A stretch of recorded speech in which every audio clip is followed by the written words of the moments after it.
الحمدللہ رب العالمین والصلاة والسلام علی سید المرسلین اما بعد فاعوذ باللہ من الشیطان الرجیم بسم اللہ الرحمن الرحیم الصلاة والسلام علیک یا رسول اللہ وعلی آلک واصحابک یا حبیب اللہ الصلاة والسلام علیک یا نبی اللہ وعلی آلک واصحابک یا نور اللہ۔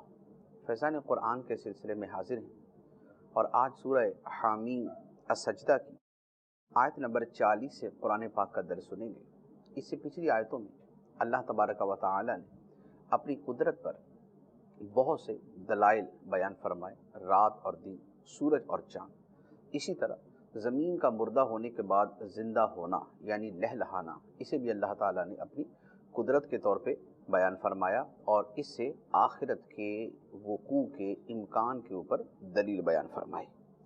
اب اس سے اگلی آیات میں قرآن پاک سے متعلق ملحدوں کا، بے دین لوگوں کا ایک رویہ بیان فرمایا۔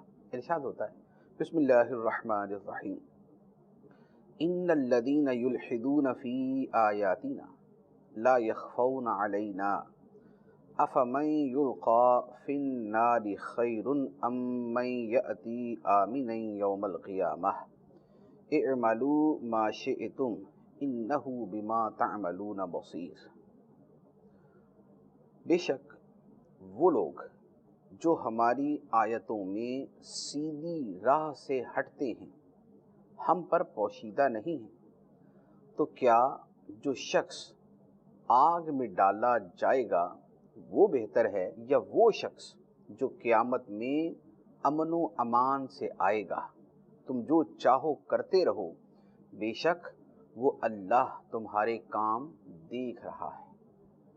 اس آیت مبارکہ میں الحاد فی آیات اللہ کا بیان کیا گیا اور اس کے اوپر 3 وعیدیں اللہ تعالیٰ نے بیان فرمائی۔ آیات کے اندر یلحدون فی آیاتنا، جو ہماری آیتوں میں سیدھی راہ سے ہٹتے ہیں۔ الحاد کہتے ہیں سیدھی راہ سے منحرف ہونے کو، ہٹ جانے کو۔ اللہ تعالیٰ کی آیات میں سیدھی راہ سے ہٹنا کیا ہے؟ اس کی بہت سی صورتیں۔ ایک صورت تو وہ تھی جو کافروں اور مشرکوں کی تھی کہ وہ اللہ کی آیات کو، اللہ کی کتاب کو، قرآن کو تسلیم ہی نہیں کرتے تھے، جبکہ اللہ کی کتاب کے بارے میں جو صحیح روش تھی اور صحیح روش ہے وہ یہ ہے کہ انہیں تسلیم کیا جائے، ان پر ایمان لایا جائے، پھر اس کے بعد اس پر عمل کرنے کے درجات آتے ہیں۔ تو سب سے بڑا انحراف اور سب سے بڑا الحاد اللہ کی آیتوں میں یہ ہے کہ انہیں تسلیم ہی نہ کیا جائے، انہیں مانا ہی نہ جائے۔ اسی طرح الحاد کی ایک اور صورت بھی ہے، وہ یہ ہے کہ قرآن کو اللہ کی کتاب تو مانا جائے لیکن اس کے ساتھ یہ ذہن رکھا جائے یا یہ بیان کیا جائے کہ قرآن آج کے معاملات کو حل کرنے کے لیے کافی نہیں ہے۔ جیسے جو مختلف ازم کو ماننے والے ہیں، فلاں ازم، فلاں ازم، فلاں ازم، یعنی نظام ہائے زندگی جو دنیا کے اندر رائج ہیں، ان مختلف نظاموں کو ماننے والے اگرچہ ظاہری طور پہ بعض مسلمان بھی ہوتے ہیں کہ جیسے ہمارے ملک کا کوئی آدمی ہے اور وہ اسلام کو مانتا ہے، اور لیکن اس کے ساتھ وہ یہ بھی کہتا ہے کہ جو قرآن کی تعلیمات ہیں یہ آج کے زمانے کے اندر نہیں چل سکتی، آج کے زمانے میں ان پر عمل نہیں ہو سکتا، آج فلاں ازم جو ہے وہ زیادہ جاندار ہے اور آج کے تقاضوں کے مطابق وہ زیادہ درست ہے۔ یہ رویہ جو ہے یہ بھی اللہ کی کتاب، اللہ کے قرآن، اللہ کی آیتوں میں الحاد ہی کی صورت ہے، یعنی بے راہ روی کی صورت ہے، سیدھے راستے سے ہٹ جانے کی صورت ہے۔ اچھا، اسی طرح وہ لوگ جو اپنے آپ کو لبرل یا سیکولر کہہ کر دین کو قرار دیتے ہیں، دین کو یہ قرار دیتے ہیں کہ یہ آج کے زمانے میں قابل عمل نہیں، دین جو ہے، قرآن جو ہے، اللہ کی آیتیں جو ہیں یہ بندے کی صرف ذاتی معاملات کے لیے ہیں، پورے معاشرے کے لیے نہیں۔ تو جو اللہ تعالیٰ کی آیات کے مفاہیم کو بدلتے ہیں، محدود کرتے ہیں، ان کے ان معانی سے اعراض کرتے ہیں جو اللہ کے رسول صلی اللہ علیہ وسلم نے بیان فرمائے یا جو صحابہ کرام نے اور پوری امت نے سمجھا، جو اس سے انحراف کرتے ہیں وہ بھی الحاد کرنے والے ہیں اور وہ بھی ملحد ہیں۔ اصل میں لفظ ملحد جو ہے یہ ویسے تو کہا جاتا ہے بے دین آدمی کو، جو دین پہ بلیو ہی نہیں کرتا، جو دین کو مانتا ہی نہیں، تو اس اعتبار سے تو یہ صرف کفار ہیں۔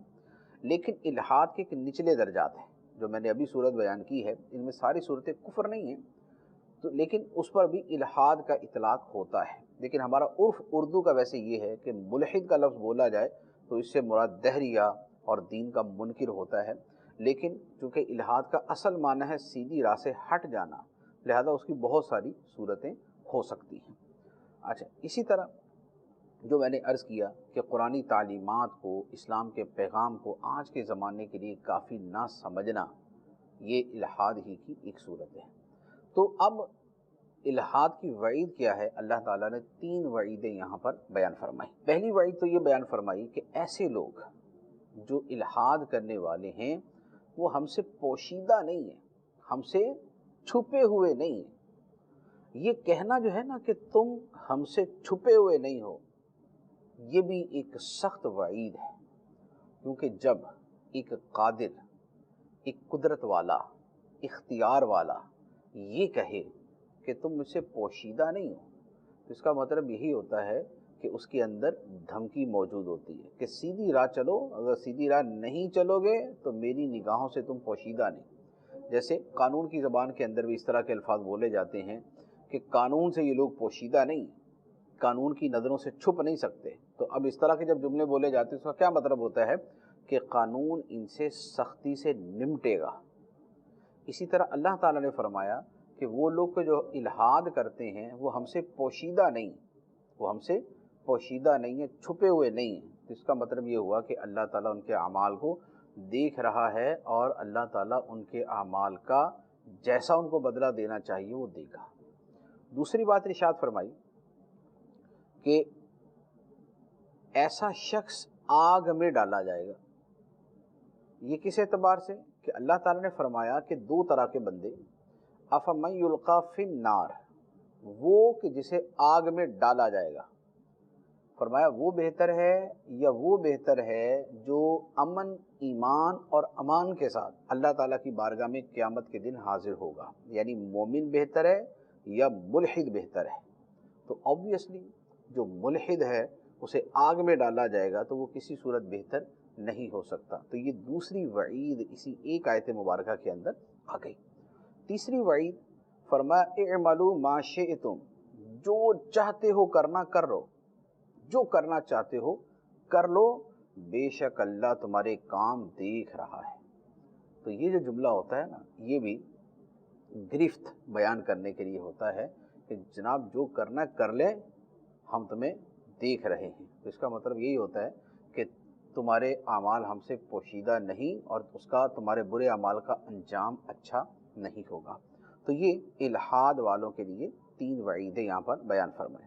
اب الحاد کی وہ صورت جو میں نے پہلی صورت عرض کی تھی کہ قرآن کو ماننے سے ہی انکار کر دیا جائے، یہ الحاد کی پہلے درجے کی صورت ہے، یعنی بدترین درجوں میں سے پہلے درجے کی صورت ہے۔ چنانچہ ارشاد ہوتا ہے، جب پھر اللہ تعالیٰ نے اس کے ساتھ چونکہ قرآن کا انکار کفار کرتے تھے، الحاد ان کا یہ تھا، تو اب اس کے بعد اللہ تعالیٰ نے قرآن پاک کی شان بھی بیان فرمائی۔ ارشاد ہوتا ہے ان الذین کفروا بالذکر لما جاءہم وَإِنَّهُ لَكِتَابٌ عَزِيزٌ لَا يَأْتِيهِ الْبَاطِلُ مِنْ بَيْنِ يَدَيْهِ وَلَا مِنْ خَلْفِهِ تَنزِيلٌ مِنْ حَكِيمٍ حَمِيدٍ۔ بے شک جن لوگوں نے ذکر کا یعنی قرآن کا انکار کیا، بے شک جن لوگوں نے قرآن کا انکار کیا، جب وہ ان کے پاس آیا تو ان کے لیے عذاب ہی عذاب ہے، یہ جزا جو یہ مقدر ہے۔ اور فرمایا اور بے شک وہ قرآن عزت والی کتاب ہے، باطل اس کے سامنے اور اس کے پیچھے کسی طرف سے بھی اس کے پاس نہیں آ سکتا۔ وہ قرآن اس اللہ کا نازل کیا ہوا ہے جو اللہ حکمت والا، حمد کے لائق ہے۔ یہ الحاد کی ایک صورت کہ اللہ نے جو ذکر، جو نصیحت، جو قرآن نازل کیا ہے، کفار اس کا انکار کرنے والے، اور جس کتاب کا یہ انکار کر رہے ہیں وہ کتاب ان کے سامنے موجود ہے۔ فرمایا لما جاءہم، جب وہ کتاب ان کے پاس آئی تو تب انہوں نے انکار کیا۔ ایک تو یہ ہے کہ ایک شے کے آنے سے پہلے اس کا انکار کر دیا جائے کہ بھائی میں نہیں مانتا۔ اب آنے سے پہلے انکار کر دیا جائے، اس کے اندر ایک پہلو یہ ہوتا ہے کہ چونکہ یہ تو اس کی حقانیت سے اور اس کی قوت سے واقف ہی نہیں، تو لہذا آنے سے پہلے اگر کوئی انکار کرتے تو اس کے اندر من وجہن ایک ان کے لیے یوں ریلیف تھا کہ ابھی تو انہوں نے دیکھا نہیں تو انکار کر دیا، یہ ان کی جہالت ہے۔ لیکن جب وہ قرآن آ چکا اور اسے یہ دیکھ چکے اور دیکھنے کے بعد اس کے دلائل، اس کی پاور، اس کی قوت، اس کی عظمت یہ سب سامنے آ گئی، اب انکار کرنا تو یہ اس سے زیادہ شدید ہے، اس سے زیادہ سخت، کیونکہ کسی شے سے نا واقفیت اور لا علمی کی وجہ سے اگر اس کا انکار کیا جائے وہ بھی اپنی جگہ کبھی ہے، اگر وہ بات حق ہے تو اس کا انکار باطل ہی ہوگا۔ لیکن جب وہ سامنے آ گئی اور اس نے اپنے دلائل کو دکھا دیا تو اب انکار کرنا یہ اس سے بھی زیادہ سخت ہوتا ہے۔ ایک اندھا آدمی ہے، اگر سورج نکلنے سے پہلے وہ بولے کہ سورج نام کی کوئی چیز نہیں ہوتی، یا اندھا آدمی کہے کہ سورج نام کی کوئی چیز نہیں ہوتی، تو اس کے کہنے کو یوں تھوڑا سا سائیڈ میں کر دیا جائے گا کہ یار اس نے سورج دیکھا ہی نہیں ہے تو اس کو کیا پتہ سورج کیا ہوتا ہے۔ لیکن اگر دیدہ و بینا آدمی جس کی آنکھیں سلامت ہیں، جسے نظر آتا ہے، وہ سورج کی روشنی ظاہر ہو جانے کے بعد اور سورج نکل آنے کے بعد بھی انکار کرے کہ میں سورج کو نہیں مانتا، سورج نام کی کوئی چیز نہیں ہوتی، تو یہ پہلے سے بڑھ کر اندھا ہے، پہلے سے بڑھ کر جاہل ہے۔ کیونکہ اندھے نے تو اپنے اندھے پن کی وجہ سے انکار کیا، لیکن یہ تو بینا ہے، دیکھ رہا ہے، اس کے بعد انکار کر رہا ہے، تو یہ تو اندھے سے بھی زیادہ بدتر ہو گیا۔ تو اسی طرح قرآن پاک کے بارے میں اللہ تعالیٰ نے فرمایا کہ ان کافروں نے قرآن کا انکار کیا جب وہ ان کے پاس آ چکا تھا، اور جب آ چکا تھا پھر انکار کر رہے ہیں، اس سے بڑھ کے حماقت و دلالت و جہالت اور کیا ہوگی۔ حالانکہ وہ قرآن ہے کیسا؟ فرمایا انہو لکتاب عزیز، بے شک وہ بڑی عزت والی کتاب ہے، بڑی عزت والی کتاب ہے، اور ایسی بلند و بالا اور ایسی شان والی کتاب ہے کہ باطل اس قرآن کے، اس کتاب کے نہ سامنے سے آ کے مقابلہ کر سکتا ہے نہ پیچھے سے آ کے مقابلہ کر سکتا ہے۔ مراد یہ کہ کسی بھی طرح باطل قرآن کا مقابلہ نہیں کر سکتا، یہ ایسی شان والی کتاب۔ پھر فرمایا یہ قرآن اس اللہ کی طرف سے نازل کردہ ہے جو حکمت والا ہے، حمد کے لائق ہے۔ اللہ حکمت والا بھی ہے اور لائق حمد بھی ہے، تو جو اس نے کتاب نازل فرمائی وہ کتاب بھی حکمت والی بھی ہے اور حمد کے لائق بھی ہے۔ اب اس کے بعد اللہ تعالیٰ نے مزید ارشاد فرمایا ما یقال لک الا ما قد قیل للرسل من قبلک ان ربک لذو مغفرۃ وذو عقاب علیم۔ اے حبیب، اے نبی، کافروں کی طرف سے آپ کو وہی بات کہی گئی جو تم سے پہلے رسولوں سے کہی گئی تھی۔ تمہیں کافروں کی طرف سے وہی بات کہی گئی جو تم سے پہلے رسولوں کو کہی گئی تھی۔ بے شک تمہارا رب بخشش والا اور دردناک عذاب دینے والا ہے۔ اس آیت مبارکہ کا مقصد کیا ہے؟ اوپر جیسے قرآن پاک کا بیان ہوا اور کفار نے جو اس کا انکار کیا تھا اس کا بیان ہوا، اب اس آیت مبارکہ میں نبی پاک صلی اللہ علیہ وآلہ وسلم کو ایک تسلی دی گئی، کیونکہ نبی پاک علیہ السلام کے لیے یہ بڑا تعجب انگیز معاملہ تھا کہ آپ جو قرآن کافروں کے سامنے پیش کر رہے ہیں وہ قرآن اپنی فصاحت و بلاغت کے اعتبار سے بھی بتاتا ہے کہ خدا کا کلام ہے، وہ اپنی تعلیمات کے اعتبار سے بھی بتاتا ہے کہ خدا کا کلام ہے۔ اس کا جو کلام ہے، جو اس کے الفاظ ہیں وہ بھی خوبصورت ہیں، جو اس کے معنی ہیں وہ بھی خوبصورت ہیں، جو اس کے احکام ہیں وہ بھی خوبصورت ہیں، ساری چیزیں حکمت والی۔ تو اس کے باوجود کافروں کا انکار کرنا تعجب انگیز ہے، اور اس انکار پہ نبی پاک صلی اللہ علیہ وآلہ وسلم رنجیدہ ہوتے تھے، افسردہ ہوتے تھے، غمگین ہوتے تھے۔ اس پر اللہ تبارک و تعالی نے آپ علیہ السلام کو بیان فرمایا کہ اے حبیب علیہ السلام، جیسے آپ کو کافروں کی طرف سے جواب ملا ہم نہیں مانتے، ایسے ہی جوابات آپ سے جو پہلے رسول گزرے ہیں ان کو بھی دیے گئے۔ لہذا یہ ایک ہمیشہ سے طریقہ چلتا آ رہا ہے کہ اللہ کے رسول اپنی دعوت دیتے ہیں، مد مقابل والے انکار کرتے ہیں، کفار انکار کرتے ہیں، لہذا یہ ایک ہمیشہ سے سلسلہ چلتا آ رہا ہے۔ تو آپ اس کو اپنے اوپر اس قدر سوار نہ کریں اور اس کے اوپر اتنا غمگین نہ ہو۔ لیکن اس کے باوجود کافر اتنا کچھ دیکھنے سننے کے باوجود نہیں مان رہے، اس کے باوجود اللہ تعالیٰ فرما رہا ہے کہ اللہ تعالیٰ ہے بخشنے والا، یعنی جو ایسا کفر و شرک اور انکار قرآن کے بعد بھی رجوع کر لیتا ہے، توبہ کر لیتا ہے، اللہ تعالیٰ اسے معاف فرما دے۔ یعنی حالانکہ اس بندے نے کفر کیا، شرک کیا، قرآن کا انکار کیا، لیکن اس کے باوجود اگر وہ اپنے ان کفریات سے توبہ کر لیتا ہے اور اللہ تعالیٰ کی بارگاہ میں رجوع کرتا ہے تو اللہ تعالیٰ اسے معاف فرما دے گا۔ یہ اللہ تعالیٰ کی شان مغفرت ہے۔ لیکن اگر کوئی انہی چیزوں پہ مصر رہتا ہے، اصرار کرتا ہے، ڈٹا رہتا ہے، تو پھر فرمایا اس کے ساتھ اللہ تعالیٰ سخت دردناک عذاب بھی دینے والا ہے۔ اللہ تعالیٰ بخشنے والا بھی ہے اور دردناک عذاب دینے والا بھی ہے۔ بخشنے والا ہے وہ ماننے والوں کو، اور سخت عذاب دینے والا ہے سرکشوں کو، ہٹ دھرموں کو اور انکار کرنے والوں کو۔ اب اس کے بعد کفار کے ایک اور رویے کا یہاں پر بیان کیا گیا۔ ارشاد ہوتا ہے وَلَوْ جَعَلْنَاهُ قُرْآنًا أَعْجَمِيًّا لَقَالُوا لَوْلَا فُصِّلَتْ آيَاتُهُ أَأَعْجَمِيٌّ وَعَرَبِيٌّ قُلْ هُوَ لِلَّذِينَ آمَنُوا هُدًى وَشِفَاءٌ وَالَّذِينَ لَا يُؤْمِنُونَ فِي آذَانِهِمْ وَقْرٌ وَهُوَ عَلَيْهِمْ عَمًى أُولَئِكَ يُنَادَوْنَ مِن مَّكَانٍ بَعِيدٍ۔ اور اگر ہم اس قرآن کو عربی کے علاوہ کسی اور زبان کے قرآن کی صورت میں نازل کرتے تو کفار ضرور کہتے اس کی آیتیں کیوں نہ واضح کی گئیں، کیا کتاب عجمی ہے اور نبی عربی؟ اے حبیب تم فرماؤ وہ قرآن ایمان والوں کے لیے ہدایت اور شفا ہے، اور وہ لوگ جو ایمان نہیں لاتے ان کے کانوں میں بوجھ ہے، اور وہ قرآن ان کافروں پر اندھا پن ہے۔ گویا ان لوگوں کو دور کی جگہ سے پکارا جا رہا ہے۔ یہ وہی ہیں کہ جنہیں دور کی جگہ سے پکارا جا رہا ہے۔ اس آیت مبارکہ میں کئی چیزیں بیان ہوئی ہیں۔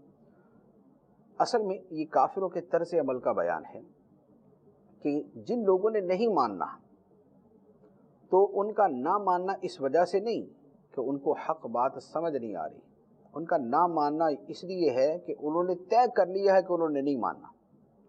اب یہاں پر کیا بیان ہوا، اس کی تفاسیر کے اندر علماء نے جو بیان فرمایا کہ کافروں کے سامنے عربی زبان میں قرآن اترا تو کافروں نے کہا لو جی یہ کیا بات ہوئی، عربی زبان میں اترا، عربی تو ہمیں پہلے سے آتی ہے اور نبی کو بھی عربی آتی تھی، تو جب اسے عربی آتی تھی تو اس نے خود ہی قرآن بنا لیا، یہ اللہ کا کوئی کلام نہیں۔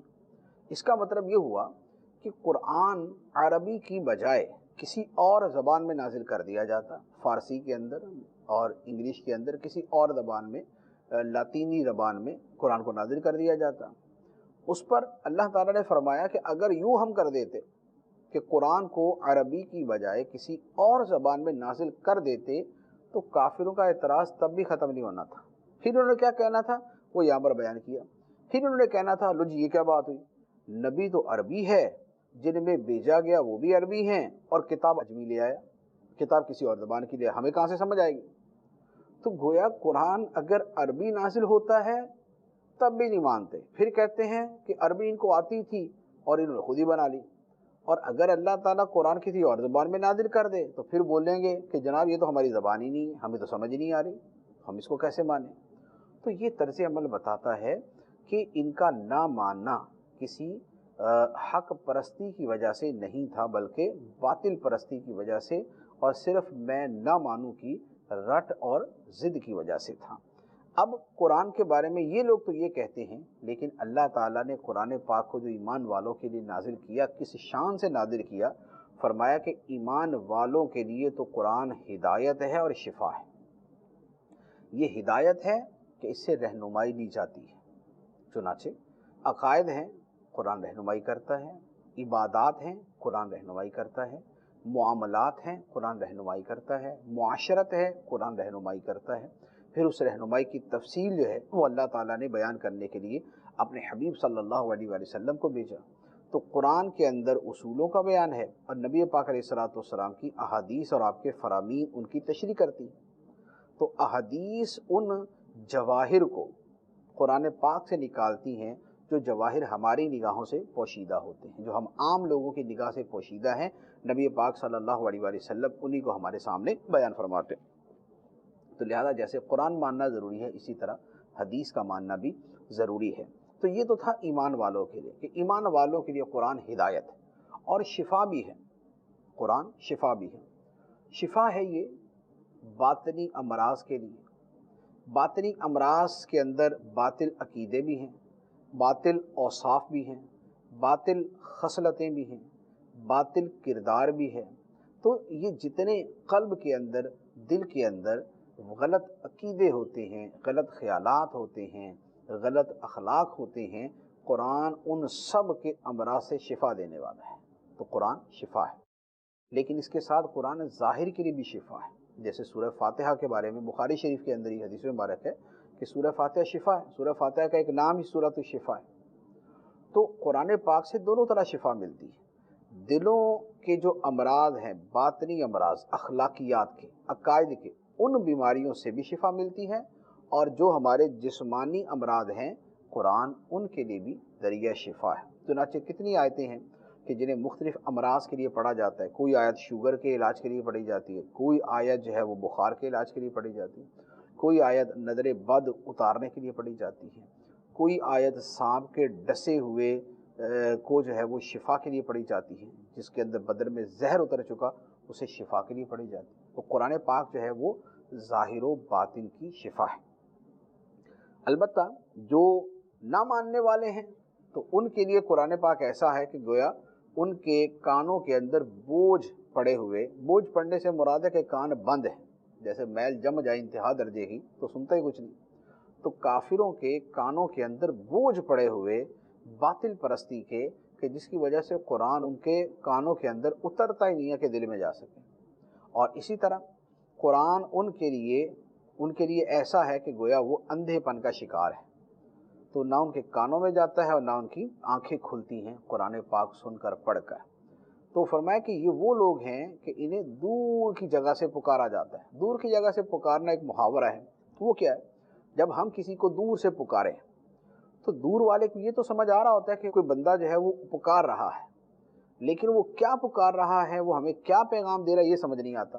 جیسے ہم دور ایک آدمی کو کھڑے کو آواز دیں اور اسے کوئی بات کہیں تو وہ آگے سے بولتا کیا کہا کیا کہا، تو کیا ہے، اسے یہ تو پتہ چل رہا ہے کہ اسے کچھ کہا جا رہا ہے، لیکن کیا کہا جا رہا ہے یہ نہیں پتہ چلتا۔ تو فرمایا کہ ان کافروں کی حالت ایسی ہے کہ ان کو قرآن کے ذریعے جب پیغام دیا جاتا ہے تو یہ ایسے ہی ہوتے ہیں کہ جیسے دور کھڑے ہیں، جنہیں اتنا تو پتہ چل رہا ہے کہ کوئی کلام ہے، کوئی پیغام ہے جو دیا جا رہا ہے، لیکن کیا دیا جا رہا ہے وہ ان کو پتہ نہیں چلتا۔ تو یہ کافروں کی جو عدم قبول حق کی حالت ہے، یہ اس کی تشبیہ ہے اور اس کو بیان کیا گیا ہے۔ اب قرآن کے بیان کے بعد موسیٰ علیہ السلام کو عطا کی جانے والی کتاب کا بیان۔ ارشاد ہوتا ہے وَلَقَدْ آتَيْنَا مُوسَى الْكِتَابَ فَاخْتُلِفَ فِيهِ وَلَوْلَا كَلِمَةٌ سَبَقَتْ مِنْ رَبِّكَ لَقُضِيَ بَيْنَهُمْ وَإِنَّهُمْ لَفِي شَكٍّ مِّنْهُ مُرِيبٍ۔ اور بے شک ہم نے موسیٰ کو کتاب عطا فرمائی تو اس کتاب میں اختلاف کیا گیا، اور اگر تمہارے رب کی طرف سے بات پہلے نہ گزر چکی ہوتی تو ان لوگوں کے درمیان فیصلہ کر دیا جاتا، اور بے شک وہ لوگ ضرور قرآن کی طرف سے ایک دھوکہ ڈالنے والے شک میں ہیں۔ جیسے قرآن سے انکار کیا گیا، نبی پاک علیہ الصلوۃ والسلام کی بات ماننے سے انکار کیا گیا، تو فرمایا کہ یہ معاملہ بھی ہمیشہ سے چلتا آ رہا ہے۔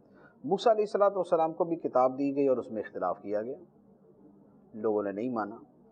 کتاب تو فرعون کے غرق ہونے کے بعد عطا کی گئی، لیکن کتاب کے نزول سے پہلے، یعنی تورات شریف سے پہلے، جب فرعون کی طرف آپ اللہ کی وحی لے کر گئے، اس نے ماننے سے انکار کر دیا۔ پھر موسیٰ علیہ السلام کی جو کتاب تھی اس کو ماننے سے بھی لوگوں نے، ایک تعداد تھی جنہوں نے انکار کر دیا۔ اس کے بعد پھر بعد میں جو آنے والی نسلیں ہیں ان میں بھی بہت سارے ایسے ہیں جنہوں نے ماننے سے انکار کر دیا۔ تو اللہ تعالیٰ نے فرمایا کہ اے حبیب علیہ السلام، جیسے آپ کی کتاب کا انکار کیا جا رہا ہے، اسی طرح موسیٰ علیہ السلام کی کتاب کا بھی انکار کیا گیا تھا۔ اب یہ کہ انکار کیا تو پھر ان کا فیصلہ کیوں نہ کر دیا جائے کہ جب اللہ کی کتاب اتری انہوں نے نہیں مانا تو ان پہ عذاب آ جائے؟ فرمایا کہ نہیں، اللہ تعالیٰ کا دستور یہ نہیں۔ فرمایا اگر یہ بات پہلے سے لکھی ہوئی نہ ہوتی تو پھر ان کا فیصلہ کر دیا جاتا، ان کو ہلاک کر دیا جاتا۔ پہلے سے لکھی ہوئی بات کیا؟ پہلے سے لکھی ہوئی اللہ تعالیٰ کی بات یہ ہے کہ اللہ تعالیٰ مہلت دے گا۔ یہ اللہ تعالیٰ نے طے کر دیا تھا، جب شیطان نے قیامت تک کے لیے مہلت مانگی کہ میں تیرے بندوں کو گمراہ کروں گا، تو اللہ تعالیٰ نے پہلے سے طے کیا ہوا تھا کہ کوئی گناہ کرنے پر اللہ تعالیٰ فوری طور پہ پوری کی پوری قوم کو سزا نہیں دے گا، بلکہ اللہ تعالیٰ مہلت دے گا۔ تو چونکہ یہ بات اللہ تعالیٰ نے پہلے سے طے فرما دی تھی، اس وجہ سے ان کافروں کے انکار کے باوجود انہیں مہلت ملتی رہتی ہے، ورنہ ان کو مہلت نہ ملے۔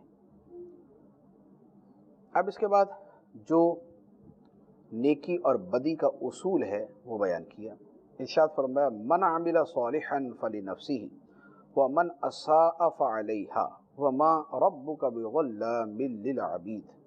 جو نیکی کرتا ہے وہ اپنی ذات کے لیے ہی کرتا ہے، اور جو برائی کرتا ہے تو اپنے خلاف ہی وہ برا عمل کرتا ہے، اور تمہارا رب بندوں پر ظلم بالکل نہیں کرتا، ظلم بالکل نہیں کرتا۔ نیکی کرے گا تو اپنی ذات کا فائدہ، گناہ کرے گا تو اپنی ذات کا نقصان ہے، اللہ تعالیٰ کو کوئی نقصان نہیں، معاذ اللہ۔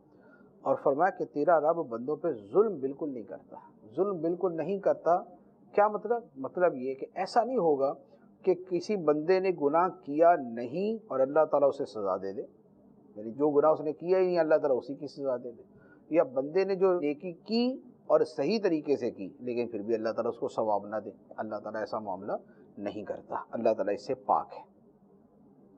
اب اس کے بعد علم قیامت اور علم الہی کا بیان۔ قیامت کا علم بھی اللہ تعالیٰ کو ہے، جیسے بقیہ ہر شے کا علم حقیقی اللہ تعالیٰ ہی کو ہے۔ ارشاد ہوتا ہے الیہ یرد علم الساعہ وما تخرج من ثمرات من اکمامها وما تحمل من انثى ولا تضع الا بعلمه ویوم ینادیہم این شرکائی قالوا آذناک ما منا من شہید۔ قیامت کے علم کا حوالہ اللہ ہی کی طرف کیا جاتا ہے، اور کوئی پھل اپنے غلاف سے نہیں نکلتا، اور نہ کوئی مادہ حاملہ ہوتی ہے، اور نہ وہ بچہ جنتی ہے مگر اللہ کے علم سے۔ اور جس دن اللہ انہیں ندا فرمائے گا کہاں ہے میرے شریک جو تم بناتے تھے، کہاں ہے میرے شریک؟ تو وہ کہیں گے اے اللہ ہم تجھ سے کہہ چکے ہیں کہ ہم میں اس بات کا کوئی گواہ نہیں۔ کئی باتیں اس کے اندر بیان ہو گئی۔ ایک تو فرمایا کہ قیامت کے علم کا حوالہ اللہ تعالیٰ کی طرف کیا جاتا ہے۔ ہم سے کوئی پوچھے کہ قیامت کب آئے گی تو ہم کہیں جی اللہ جانتا ہے، جس سے بھی پوچھا جائے وہ یہ کہتا ہے اللہ جانتا ہے۔ حتیٰ کہ نبی پاک صلی اللہ علیہ وآلہ وسلم جنہیں اللہ تعالیٰ نے علم عطا فرمایا، ان سے بھی پوچھا گیا تو آپ نے یہ نہیں بتا دیا کہ فلاں سال کی فلاں تاریخ میں آئے گا، نہیں، آپ نے بھی اس علم کا حوالہ اللہ تعالیٰ کی طرف ہی کیا کہ اللہ بہتر جانتا ہے۔ تو نبی پاک علیہ الصلوۃ والسلام نے علم کے باوجود یہ فرمایا، تو اور باقی بھی جتنے لوگ ہیں جنہیں اصلاً ہی علم نہیں ہے وہ بھی یہی کہتے ہیں کہ اللہ ہی جانتا ہے قیامت کب آئے گی۔ اب اللہ تعالیٰ کے علم کی وسعت کو بیان کیا، فرمایا کہ غلاف سے جو پھل نکلتا ہے اور مادہ جو بچہ جنتی ہے اور حاملہ ہوتی ہے، ہر شے اللہ کے علم میں۔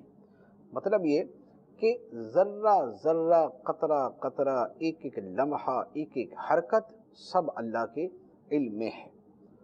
تو پھر اس کے بعد کہ قیامت کے دن کافروں سے کہا جائے گا کدھر ہے میرے شریک جن کو تم نے میرا شریک ٹھہرایا تھا؟ ویسے تو اللہ تعالیٰ کا شریک کوئی نہیں ہے، کہ کافروں کے اعتبار سے کہا جائے گا کہ جنہیں تم نے میرا شریک ٹھہرایا تھا وہ کہاں ہیں؟ تو وہ کہیں گے کہ یا اللہ ہم نے تو تیرے ساتھ شریک ہی نہیں ٹھہرایا۔ یہ ایک بڑا عجیب سی صورتحال ہے۔ قرآن پاک میں کئی جگہ تو ہے کہ کفار اقرار کریں گے کہ ہاں ہم نے جو ہے وہ بتوں کو شریک ٹھہرایا تھا، کسی جگہ ہے وہ انکار کر دیں گے کہ ہم نے تو بتوں کو شریک نہیں ٹھہرایا تھا، ہم نے تو شریک کیا ہی نہیں۔ اس کی تطبیق علماء نے یہ بیان فرمائی کہ قیامت کے احوال مختلف ہیں۔ کسی جگہ تو اپنی جان چھڑانے کے لیے کفار مشرک بول دیں گے کہ ہم نے شرک کیا ہی نہیں، کسی جگہ جو ہے وہ اقرار کر لیں گے کہ ہاں ہم نے کیا، کسی جگہ دہشت کے مارے اپنے ذہن سے نکل جائے گا کہ ہم نے شرک کیا یا نہیں کیا۔ تو یہ احوال ہیں، ہوں گے ساری چیزیں، اقرار بھی کریں گے انکار بھی کریں گے، کسی جگہ اقرار کر لیں گے کسی جگہ انکار کر لیں گے، جبکہ حقیقت یہی ہوگی کہ انہوں نے شرک کیا ہوا ہوگا۔ اور مزید اللہ تعالیٰ نے فرمایا اور جن بتوں کو وہ لوگ پہلے پوجتے تھے وہ ان سے غائب ہو گئے، اور وہ لوگ سمجھ گئے کہ اب ان کے لیے کہیں بھاگنے کی جگہ نہیں ہے۔ اب لوگ سمجھ گئے کہ ان کے لیے بھاگنے کی جگہ نہیں۔ اب اس کے بعد اللہ تبارک و تعالیٰ نے انسان کی فطرت اور اس کی طبیعت کے متعلق چند چیزیں بیان فرمائیں کہ عمومی طور پہ انسان کی نفسیات اور انسان کی جو نیچر ہے وہ یوں ہوتی ہے، لیکن اس کا یہ مطلب نہیں کہ یہ حق ہے۔ انسان کی نیچر یہ ہوتی ہے لیکن حق اس کے برخلاف کرنے کے اندر۔ ارشاد ہوتا ہے لا یسأم الانسان من دعاء الخیر وان مسہ الشر فیئوس قنوط۔ آدمی بھلائی مانگنے سے نہیں اکتاتا، اور اگر کوئی برائی پہنچے تو بہت نا امید بڑا مایوس ہو جاتا ہے۔ آدمی بھلائی مانگنے سے نہیں اکتاتا، جیسے ہم بھی دعا مانگتے ہیں نا کہ یا اللہ یہ دے دے وہ دے دے، یا اللہ یہ، اچھا وہ مل جائے تو ایسا نہیں ہوتا کہ ہم پھر بند کر دیں، نہیں، اس سے آگے مانگنا شروع کر دیں۔ ہم کہتے ہیں یا اللہ 1 لاکھ روپیہ دے دے، 1 لاکھ آ جاتا تو پھر ہماری دعا ہوتی ہے یا اللہ 10 لاکھ دے دے، 10 لاکھ اگر مل جائے تو پھر کہتے ہیں یا اللہ کو ایسے اسباب ہو جائے کروڑ مل جائے، وہ مل جائے تو ہم کہتے ہیں کہ یا اللہ کچھ اور مل جائے۔ تو بندہ خیر مانگنے کے اندر، خیر مانگنے سے کبھی اکتاتا نہیں، یہ مل جائے وہ مل جائے، یہ دے دے وہ دے دے، لیکن اگر کوئی مصیبت پہنچے تو ایسا نا امید کہ دل بھی ڈوبنے لگتا ہے، چہرے کے آثار بھی بتا دیتے ہیں کہ مایوس پڑا ہوا ہے۔ تو فرمایا کہ بھلائی مانگنے سے اکتاتا نہیں، لیکن حالت یہ ہے کہ برائی پہنچے تو فوراً دل ہار بیٹھتا ہے۔ مزید فرمایا اور اگر ہم اسے اس تکلیف کے بعد جو اسے پہنچی تھی اپنی رحمت کا مزہ چکھائیں تو بندہ کہے گا یہ تو میرا حق ہے اور میرے گمان میں قیامت قائم نہ ہوگی، اور اگر میں اپنے رب کی طرف لوٹایا بھی گیا تو ضرور میرے لیے اس کے پاس بھی بھلائی ہی ہے۔ تو ضرور ہم کافروں کو ان کے اعمال کی خبر دیں گے اور ضرور ضرور انہیں سخت عذاب چکھائیں گے۔ فرمایا کہ تکلیف کے بعد اگر ہم رحمت عطا فرما دیں تو کافر کا طرز عمل کیا ہوتا ہے، یا کافرانہ طرز عمل کیا ہوتا ہے؟ کافر کا طرز عمل کیا ہوتا ہے وہ بیان کیا کہ اگر اللہ تعالیٰ کسی بندے سے مصیبت دور کر کے اسے رحمت اور نعمت عطا فرما دے تو وہ یہ نہیں کہتا کہ اللہ کا شکر ہے کہ اللہ نے میری تکلیف کو دور کر دیا اور مجھے رحمت عطا فرمائی، بلکہ کہتا ہے یہ تو میرا حق ہے، یہ تو میری کارکردگی ہے، یہ تو میری کوششیں ہیں، یہ میری کاوشیں ہیں۔ یہ جو طرز عمل ہے نا کہ رحمت ملے نعمت ملے تو اللہ تعالیٰ کو بھول جائے اور بولے کہ میرا ذاتی ہی سارا عمل دخل ہے اس کے اندر، میں نے کیا، تو یہ جو طرز عمل ہے یہ مسلمان کا نہیں۔ مسلمان کا طرز عمل یہ ہوتا ہے کہ اسے کوئی نعمت ملے تو وہ کہتا ہے کہ یہ اللہ کا فضل ہے، یہ اللہ تعالیٰ کا فضل ہے، تو اللہ تعالیٰ کا فضل قرار دیتا ہے، اپنی ذاتی صلاحیت اور اپنی ذات ہی کی طرف صرف منسوب نہیں کرتا۔ یعنی اپنی ذات کی طرف یوں منسوب کرنا منع نہیں ہے کہ یہ کہے کہ اللہ کے فضل سے میں نے یہ کیا، یہ ٹھیک ہے، لیکن یہ کہ اللہ تعالیٰ کو اصلاً بھلا دے اور صرف اپنی صلاحیتوں پر ہی نازا رہے اور اسی کو سب کچھ سمجھے، یہ رویہ غلط ہے۔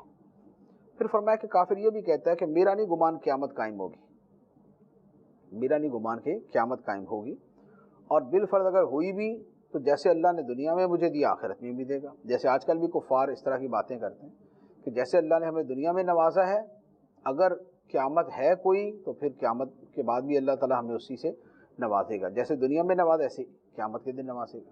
تو یہ جو سوچ ہے نا کہ دنیا میں خوشحالی کو یہ سمجھنا کہ اللہ مجھ سے راضی ہے لہذا آخرت میں بھی وہ مجھے خوشحال رکھے گا، یہ طرز عمل غلط ہے۔ دنیا کی خوشحالی آخرت کی خوشحالی کی دلیل نہیں، دنیا کی کامیابی آخرت کی کامیابی کی دلیل نہیں۔